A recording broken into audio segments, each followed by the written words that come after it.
Ashley Hinson launched her U.S. Senate campaign last week, hoping to snatch the seat currently held by Joni Ernst. After months of bad headlines, Ernst announced her decision to not run as the incumbent in 2026, leaving the Senate seat open for new candidates on both the Republican and Democratic side. The Democrats will have a stacked primary to establish their candidate. The Republicans have a few contenders, but the favorite of the Iowa GOP and of Donald Trump is Ashley Hinson. Hinson previously served in the Iowa House of Representatives and then in the U.S. Congress. And as she steps onto the statewide stage, she is touting Trump's endorsement and offering us Iowans her loyalty to Trump. Quote, "If we keep Iowa red, we will help make sure President Trump can have a full 4 years of wins." But Ashley, is that really what Iowans need right now? And can we even survive that? Let's talk about what 4 more years of unfettered Trump rule would look like based on what we've already lived through. Starting with the economy. The Trump administration's priorities are clear. Giant tax cuts for the wealthiest Americans and corporations, paired with deep cuts to programs that actually support rural communities. That means fewer federal dollars to keep our hospitals open, to support struggling family farms, and to invest in the infrastructure we desperately need. Congresswoman Ashley Hinson voted for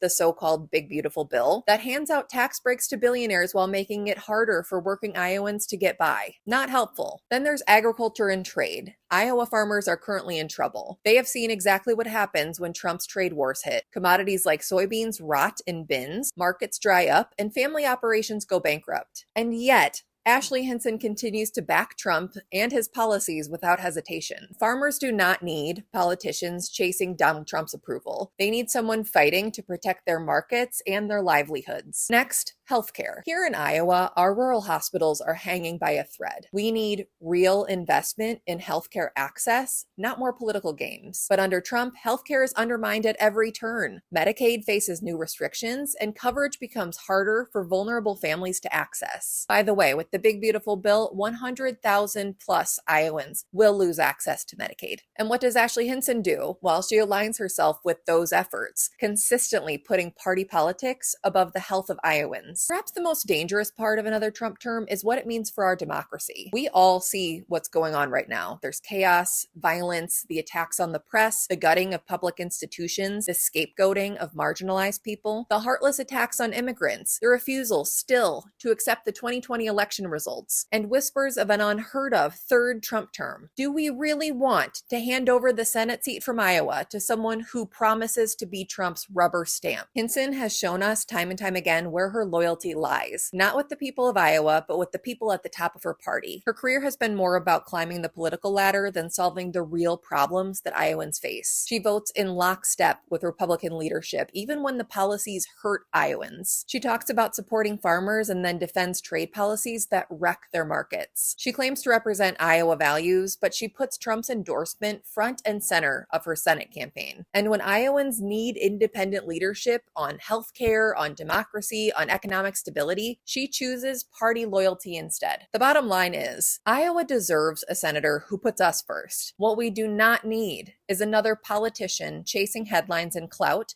by tying their decision-making to a chaotic and divisive convicted felon who is very probably in the Epstein files. Which, by the way, Ashley Hinson voted to keep those hidden from the public. Hinson may have Trump's backing, but Iowans have a choice in 2026. Do we want more chaos, more division, and policies that favor the wealthy while leaving the rest of us behind? Or do we want representation in DC that actually puts Iowans first?